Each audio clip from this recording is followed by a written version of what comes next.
Michael Conroy trains education and youth sector professionals in confidently facilitating structured dialogues with boys and young men on sexism, misogyny, and the social construction of masculinity.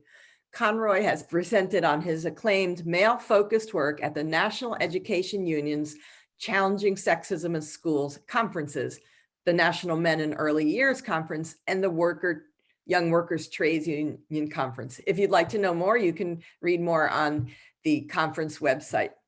So, Michael, with no further ado, you can take it away. Thank you. Great stuff. Thank you. Well, welcome everybody. Thank you very much for choosing to come to this session. Hopefully at the end we'll have some time to kind of see who you are and the range of different roles that you've got and the interest path that has led you to this place. So as I say, my name is Michael Conroy. I set up an organisation called Men at Work a couple of years ago with a real focus on that word work, about doing. And I think sometimes that can get lost. And that's why I wanted just to hone it in. We want to be men. We want to be doing stuff that counts. So today, I'm here to talk about consent. But prior to that, I think I really need to talk about entitlement. Problem is that if we talk about consent without talking about entitlement, I think perhaps we're kind of joining the journey at the wrong time. That's how I would frame it. So hopefully you'll find that a persuasive argument, and I'm really interested in hearing what you say at the end about that. What I'm going to do is going to look at a few kind of consent-related materials. This one, super famous in English schools. I think almost all schools have played it at some point or another. It's a very neat cartoon. It was an animation, I think from about 3 years ago, maybe a little bit longer, maybe 4 or 5 years ago now. And it's based around the metaphor of a cup of tea as consent. So, and it's very impactful, it's very clever, it's smart, and it's very usable. And it does get across some certain messages about you wouldn't force somebody to drink tea. You wouldn't make them drink tea while they're asleep. If somebody says they want tea at 9 o'clock, you can't just keep giving them 10, 11, 12 o'clock too. So it does get across some ideas, and I'm in no way denigrating it as a resource. I think it's probably done a lot of good. However, what I'm seeing as I work every day in high schools in England, so that's age between 11 and 18, 11 and 19 actually, there is a plethora now of printed materials, of websites, of campaigns, of posters in common rooms, in student common rooms, in staff common rooms, from primary school, pretty much, certainly secondary, and then we get into college and university. I dropped my nephew off at university a couple of weeks ago. As I walked into the common area, I was very pleased to see there were lots of kind of flyers and posters around consent and about sexual assault, and that's good. That's good. That needs to be so. The problem is, though, what I've noticed, I've been working with boys and young men aged roughly between 13 and 19 for about the last 7 years, every week in different formats, whether in small groups, one-to-one, or larger groups sometimes as well. And they say that they understand the message about consent. They know the law. They know the story. They get it cognitively. But the question is then, well, why is it so routinely ignored? Why do we have a crisis? That, you know, we can talk about the Everyone's Invited, the website that was referred to earlier, I think in Tom's presentation, and the abundant evidence elsewhere that the consent message is not being internalized. It's not being acted upon. It's being heard, but not listened to, seen and not looked at, if that makes sense. So the messages is there in schools, in youth centres, in wherever children gather. The message is being put out there by consent, and that's really important. But how do we solve that conundrum there, that it is so routinely overlooked when the message is very simple? So what I've proposed that I'm going to look at for the next 15 minutes or so, and hopefully get some input from yourselves, is if we look on the right of the screen, we've got the posters. They're from Ireland and England, I think Scotland as well. And wherever you are, no doubt there are similar printed materials. Let's take a sip of water. Presumably, there were lots of printed materials. So there is no lack of that. But what is the boundary and the barrier between that message and the behavior of too many boys and young men and too many adult men? What is the dissonance? What's the gap and the break between those things?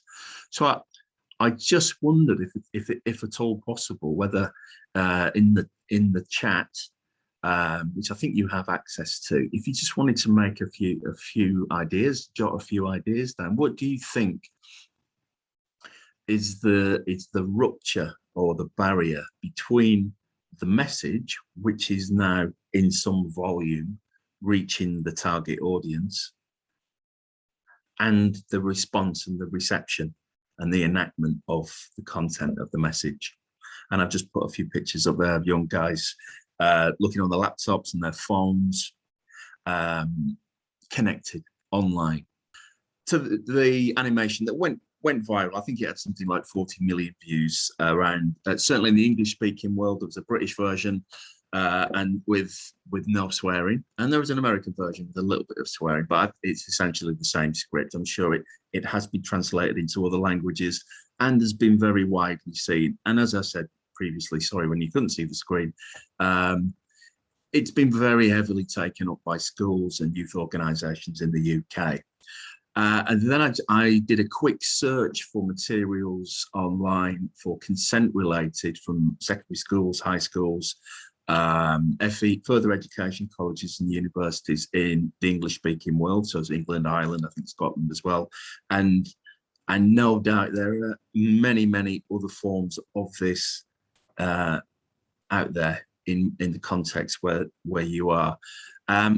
So the question I was kind of just looking at there before you very kindly pointed out you could actually see the screen I was talking about, is on the right. We've got the product, we've got the input, we've got the message, but on the left we've got a context of reception, which is not really marrying up, because we've got so many cases of boys and young men who are choosing to override the message about consent.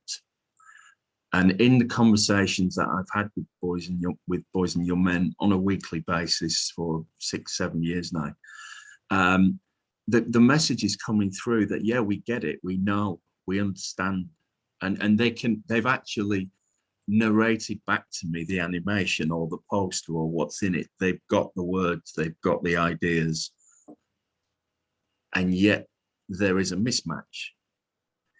So that led me to think that maybe we need to look upstream and not just start talking about consent. We have to be aware of the fact, as educators, as youth workers, as mentors or counsellors, whoever we are in our job role, that there is this mismatch, there is a gap, there is a break, there's a dissonance between the message, which is clear and simple, and the way it's received or enacted or otherwise. And I was thinking to myself, what is that? What is that difference? What is the gap? What's the block? And I just am I right in thinking that the audience members that in the breakout could write into chat with some ideas if I just, yeah, okay, super.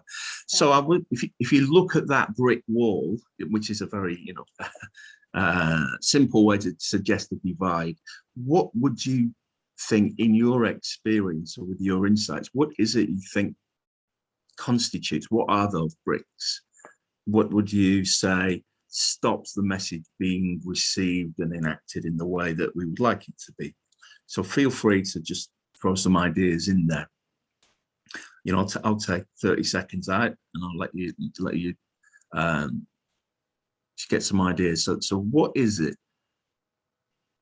that is stopping that very simple transmission model from the hypodermic of, here's some information about consent, the law and the ethics behind it, and the reception of that by too many young men and adult men? Okay. I can read some of the responses. Could you? That would be super. Oh, actually, yeah, I've just clicked on chat, Ria, and I can see the one says being bombarded with messages from the media. Yeah. Yep. There you go. I think, okay, super. Actors showing pseudo consent where the male has power over the girl, absolutely, and she seems to be enjoying it. Absolutely. Kids are being desensitized. It's intoxicating to be over another, to have power over another. I think that is saying, and yeah, absolutely, it is. Power is can be addictive. Okay, so Andrea there. Okay, let me have a look. Taking up the tea metaphor, the problem is that drinking tea does not confer the same sort of social status as having sex. That's a very good point, and there are lots of interesting critiques of this thing, which has become a go-to in British education context. Hundreds of hours of porn use, yeah. Media romanticizes not asking for consent, absolutely, yeah. In fact, yeah, in most of the classic romance films, inverted commas, you will see kisses which are unsolicited. There are fantastic series on it's called The Pop Detective. I'll share a link with this when I can, and hopefully it'll be mailed out. He's a guy who's looking at the tropes of not taking no for an answer within popular culture in films, and stalking, absolutely, yeah. Peer pressure not to be different to the social norm, absolutely. And when porn is a social bonding mechanism between young men, opting out of that, it comes with consequences, potentially, yeah. Great stuff. I mean, feel free to keep that coming. That's really helpful. Thank you very much. Okay, so what I came up with, and it may or may not chime with what's being said, I think it broadly does.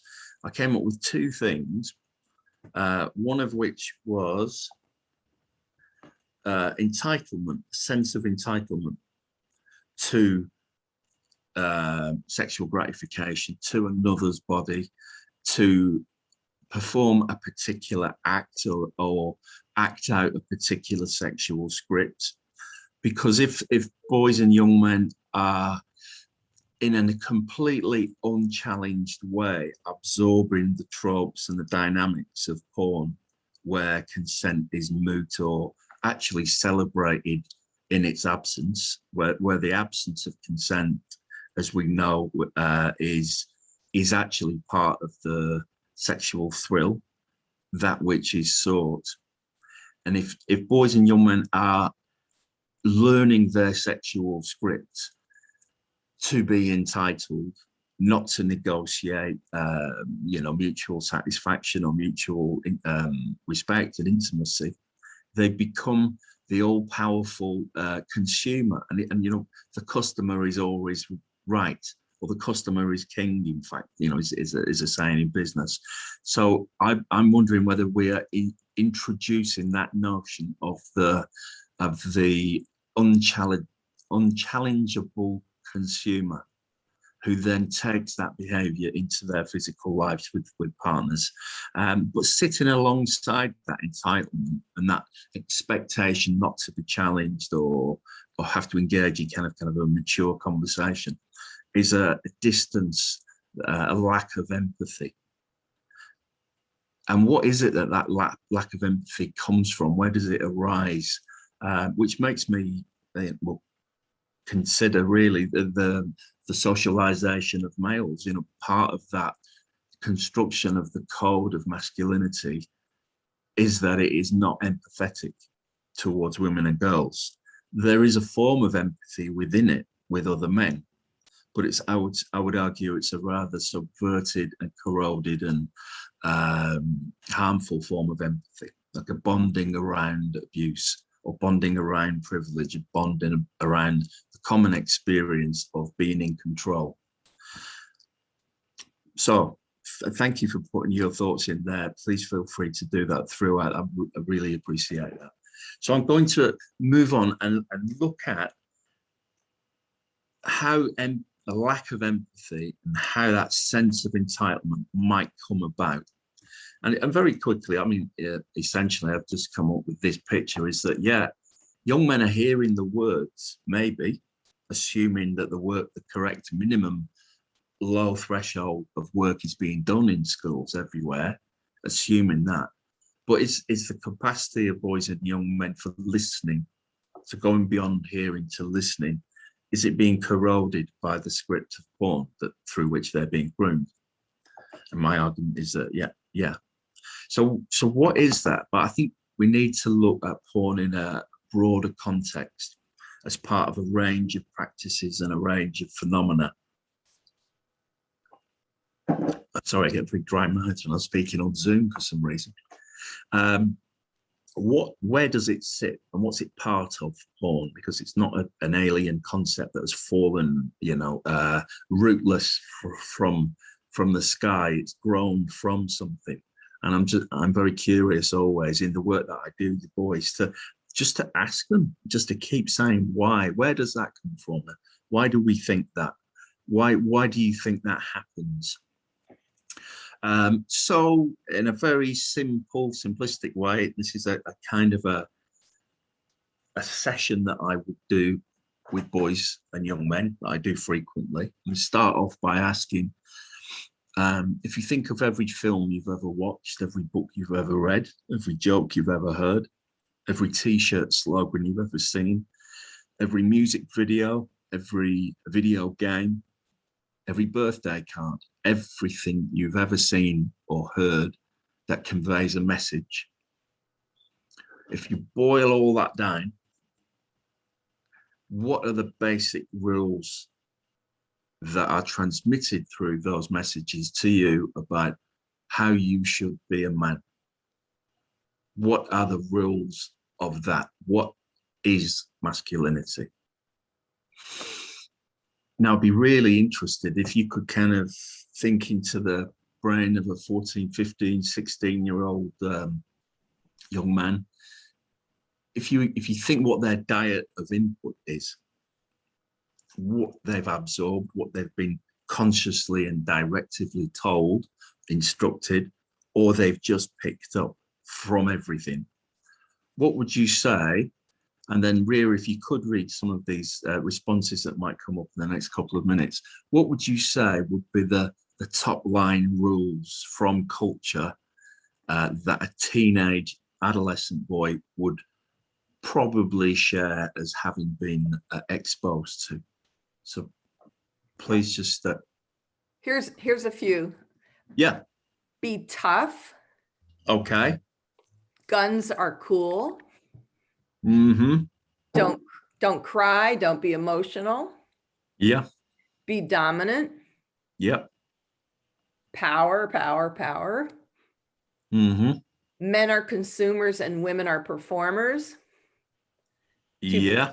To be strong, heterosexual, and virile. Mm-hmm. Women are stupid. I'm in charge here. Don't be a girl. Women, right. No, men are in charge. Right. Okay. Now, what I'm about to click next is a list of the most common responses I get from boys and young men, which more or less kind of maps against exactly what we've just said and done. Be tough. I think that was the first thing you said, actually. Be dominant. Get the last word. So have that kind of verbal power as well, whether on social media or or in a physical space. Banter, I'm not sure if the word has crossed the Atlantic. Banter in England is a kind of roughly playful language behind which an awful lot of bullying lies. And it's a kind of common excuse for kids in England to say, oh, it's just banter. It's a kind of it's the kind of thing to prove how little you care between groups of men will be really tough and mean to each other. And it's all a joke. It's all fine. It's only banter. But behind that is most of bullying. Money, power, it's expressed one way or the other. You earn more than your partner or whatever it might be. Not too gentle is a direct quote from a 14-year-old boy, which I find stopped me in my tracks and still does, in its emotional depth and how troubling it is, to be honest. The fear of gentleness. Don't be emotional, which I think was certainly said in your responses there. Apart from anger, anger is okay. That comes up almost every single time. And I think I've done it maybe 150 times. The thing about anger is very clear. And I'm thinking a lot of the stuff we've seen today, a lot of the screenshots from porn, it speaks of an anger almost, a kind of aggression. And there isn't very little else of an emotional content in porn apart from anger. It seems to me, that's my impression. Sexually active, as you said, Ria, there, but heterosexual. There's an assumption of that, so it's heteronormative. And something about help and not needing help and not being vulnerable. So this is a very typical list, and it's fascinating to see how it maps against exactly what the audience have said there as well. So in the sessions with boys, what I do is I would say, okay, you have said what the rules are. You know them. You are the experts. I haven't put any of these words in your mouth. It's just like trying to drag out what's in there, effectively. And the more that they speak it, the more effective it is, because then the words are out there and they're on the board and we can all refer to them. So what if we're not? What if we don't do those things? What if you're a young man who isn't tough, doesn't want to be dominant, is very egalitarian in the way he communicates and corresponds, who doesn't like just being mean for the fun of it? He's gentle and he likes to be gentle, and he thinks that's the right way to be. And what if he wants to express emotions that are not just anger or not anger? That there's the wider palette, the more human scale that we do genuinely have to call on. And what if he's gay, or if he's heterosexual in a way that he doesn't try to boast about or to prove? And what if he's a sensible young man and he says, I need help, I'm struggling? What happens then? What if you don't play the part? And I asked the boys then, what can happen to you? What are the punishments or the repercussions? So I just wonder if the group, would you mind just throwing down a quick list of what you think that the boys perceive to be the punishments of not being the tough alpha?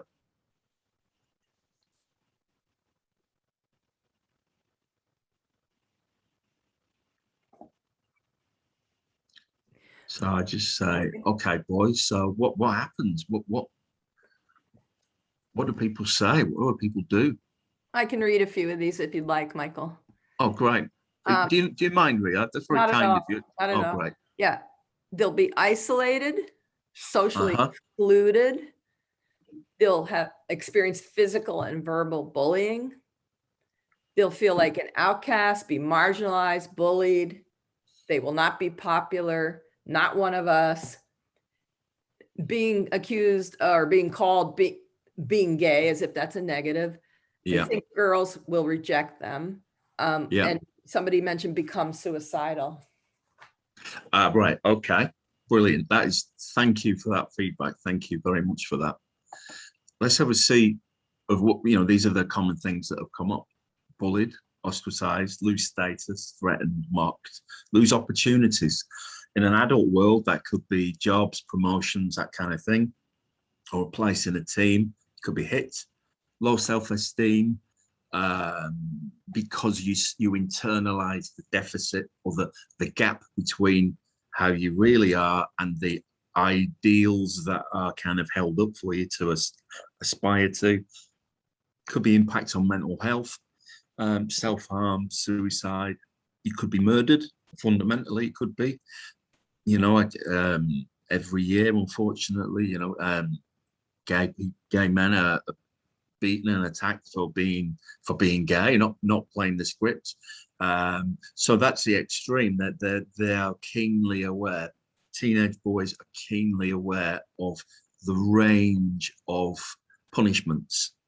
But then we've got overcompensation, and what, you know, I asked the boys, what does that mean? You know, you try to be the maximum of the thing you're supposed to be, and it uses up all your kind of emotional bandwidth, and you spend time getting into fights and living a lie effectively, risk taking, stealing cars, taking drugs, getting into crime. So that's the response list from just an aggregate response list from years of working with boys. But importantly, we've got to hone in on this. This is the fundamental for me, I think, is what language do we use?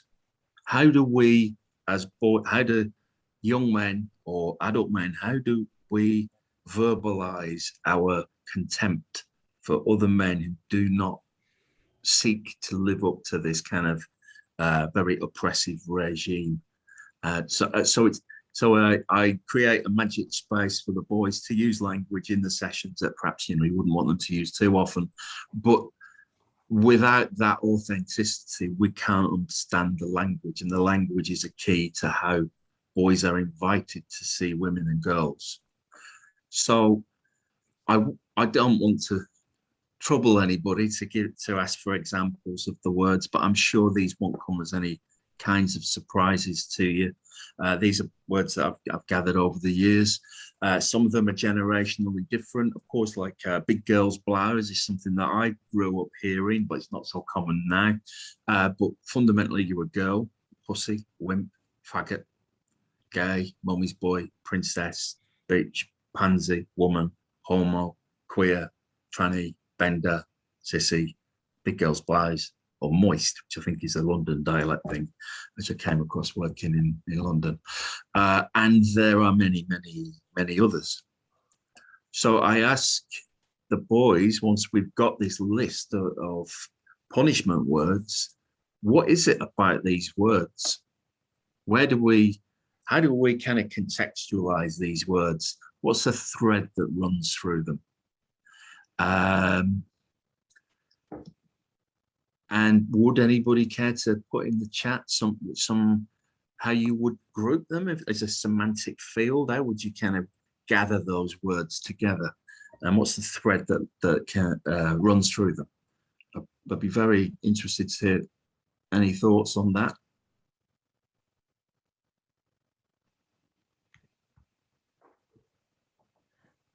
I can read a few of these. Thank you very much, Ria.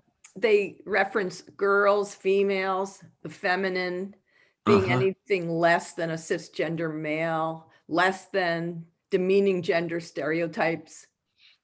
Weak, femininity is weak, bad, inferior. Sure, yeah, it's a place that we locate everything we despise and dislike. And once you've walked through this process, it's very hard to think cognitively, consciously, that's not true. Because if we express our sense of shame or contempt or profound disappointment in fellow males by using this kind of feminized language or female-related language, you can't then walk back and say, we don't have a culture of hating women. Because if you reach in the bucket of slime to try to smear somebody, the thing that you think is in the bucket is the thing that you despise, or that you have a cultural, you degrade. So this exercise is something, it's a bit of a mainstay really of the sessions, but we talk about a huge amount of other things as well. But first off, we ask, what are the rules? And you know them, and they're experts in them, and they feed them back. And we build on that. You say, okay, well, if you don't follow the rules, what can happen? And they're experts in that as well. Then the language, the question of language, I think is crucial, because it hones in absolutely on the fact that boys and young men and men are invited to see women as less than, the thing to be shamed to be associated with. And that's quite a powerful session. So that's a deeply troubling and powerful interaction really to have with boys and young men. However, it's the launching pad for some really good, positive, constructive conversations, I feel. And that positivity really is then, well, what could we be like? What could we have as boys and young men and as adult men? What the other world is possible, but what does it look like? How could we be? And very quickly, if anybody would like to suggest, if teenage boys, young men, imagining that other world, often with a sense of kind of like a fill in the lungs, yeah, that'd be okay, that'd be nice. What would it be? What would be in that other way of being?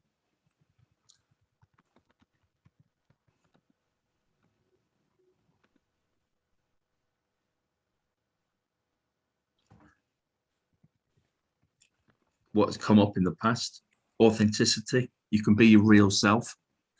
Somebody said you could sleep well, and I should have put that in there because I think that's a really powerful testimony. You sleep well. You're not constantly nervous and anxious about keeping up appearances with your friends as a member of their masculinity group. You can actually be yourself, and you can breathe, and you can relax. We do need to bear in mind the potential costs, but when we do that, what are the possible gains? And there are so many: authenticity, honesty. You get better friends. You have better friends, better relationships with girls if you're straight. You share things mutually. You don't just extract. You know, we were talking about that kind of capitalistic, consumerist approach that can arise from being taught how to interact by porn. Just the eyes that look, or the phallus, you know, the extractive dominating relationship. There is another way, which is mutual and reciprocal and deeper. Intimacy, a healthy confidence rather than an arrogance, rather than that kind of sense of entitlement that I kicked off with earlier. Just a confidence that you are yourself, and that you do not need to live in fear of the judgments of other males, which can make you or us safer in our own self, but safer to be around. And being safe to be around is a big deal in all Michael, kinds of, yeah. Excuse me for interrupting. I wanted to remind everyone there's 10 minutes or so, maybe 9 minutes left in the session. So if you want to take some questions or when you're wrapping up. Brilliant. Thank you very much for that, Ria. I'm just going to zoom through these. So what can we do? Some ideas that I've got. I think first off, we need to work on the solid assumption that boys of high school age with internet, as most boys do have internet, have accessed porn, ranging from rarely or infrequently to daily. We just have to work on that assumption that it's not practical, pragmatic, or honest to assume otherwise. Yeah, I'm happy to take questions. Yep, absolutely. Someone is asking, can participants share the best PSAs to address young men to end sexual violence? So that's something that could be posted. Yeah, posting that in the chat, you mean? Absolutely. Yeah. Yeah. These are links that you have, organizations, resources. Yeah, for sure. Okay. In fact, that's been happening all day. It's been brilliant. I've seen all kinds of things. I'm really looking forward to going back into doing that. These are just some ideas of mine. Anybody else? Any questions? Gathering their thoughts, not a lot right now, but you Okay, can that's further explain this slide perhaps. yeah, for sure. I mean, we've always got to ask, so what do we do? What do we do? It can be dispiriting to dwell on an issue and not have some kind of constructive plan arising from it, as overwhelming as it might seem. So first off, I think we do have to work on that solid assumption that most boys, almost all boys, have access porn to varying degrees. What we need to do, but as educators and as providers of youth provision, whatever that looks like, is to strategize to have clear, consistent and fact-based education about porn, about how it works as an industry, about the harms to those involved in its production, about how it's symbiotic with prostitution and trafficking, and its impacts on the emotional, psychological, physiological development of young people. I think we do need a default porn critical lens to be the norm in resources provided to schools. Dr. Priest spoke earlier about the incursion into school resources in England and Wales and Scotland as well, by pro-porn or pro-porn to varying degrees groups who have, tragically, got large organizational backing, very uncritical, if not pro. And really, we don't have trained teachers in England. I don't know worldwide. I don't know where the people in this room are from exactly, but we do not have specialist teachers for sex ed or relationship education, and that is just not good enough. We need to properly train the teachers who are expected to deliver difficult, contested and challenging issues. We can't expect people to volunteer at the start of term and then think, oh God, in year 10, I've got to talk about porn for 1 hour in a kid's school career. That's the fact in England at the moment. If you have 1 hour of critical engagement with porn per se, whatever that looks like, in your 6 years of secondary education, then you're quite fortunate. 1 hour. A young man might see that every morning, every evening for years and years. So that's a scale of the mismatch. And we need to create these spaces, constructive dialogue spaces for boys and young men in schools, I believe, in youth work, in sports teams, wherever they are, and to put porn in its place as part of a power imbalance between men and women, but also between social classes, the rich and the poor, and the racism that was being spoken to so eloquently earlier. And I think boys are ready for those conversations, but we just need to be confident in going forward and starting them. So we have some questions. Great. Okay, let's see if we can fit a few in. We have about four and a half minutes. How do we make porn uncool? That's a really good question, and the coolness of porn. Is it the sexual thrill itself of orgasm, or is it the being seen to be transgressive? That's a very interesting question, and I've asked this with boys: what is it about porn? And they have said, well, you're not supposed to do it, so it's a bit like smoking or taking drugs in a sense, although of course you're not in actual physical content. It's and exploring that. I think you do need conversations over time, not just one assembly saying it's really bad. You've got to talk about it. What is it that they feel the appeal is? And often what they're saying really is that if they opt out or they resist it, they will weaken their social bonds with friends. And then we can have the conversation about what is the quality of a social bond, which can be jeopardized by you not wanting to share or take part in an exploitative kind of activity. Michael, a number of folks are wondering if you are aware of a good book for a teen boy to read about healthy masculinity.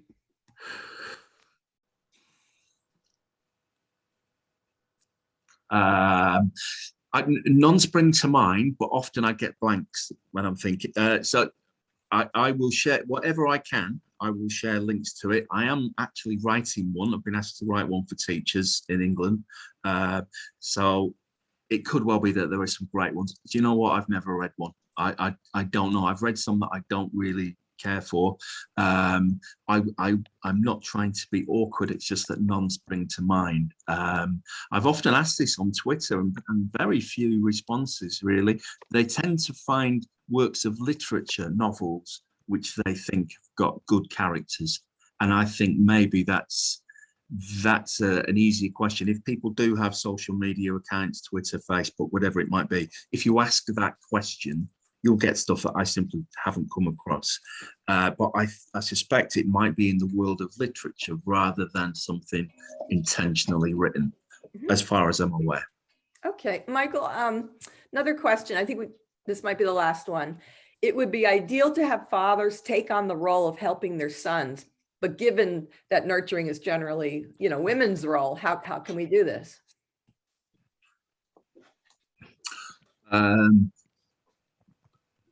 How indeed? But by starting small, by having conversation.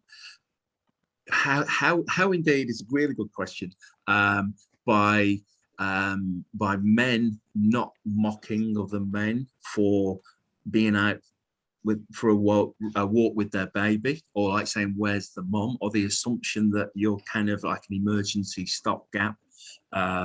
We've got a massive issue about early years education in England. I don't know what it's like in the States or elsewhere, but fewer than 2% of men work in early years. So it's a hugely sexed, gendered context where our children are seeing norms and learning norms. So there's a huge role for early years, for teacher training.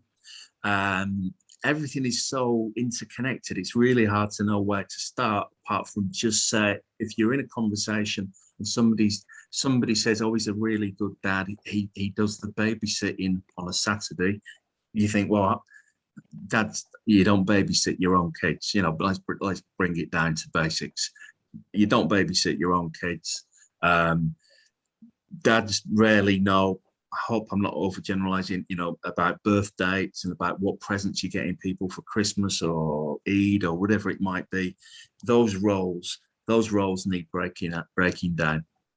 Little things are best places to start.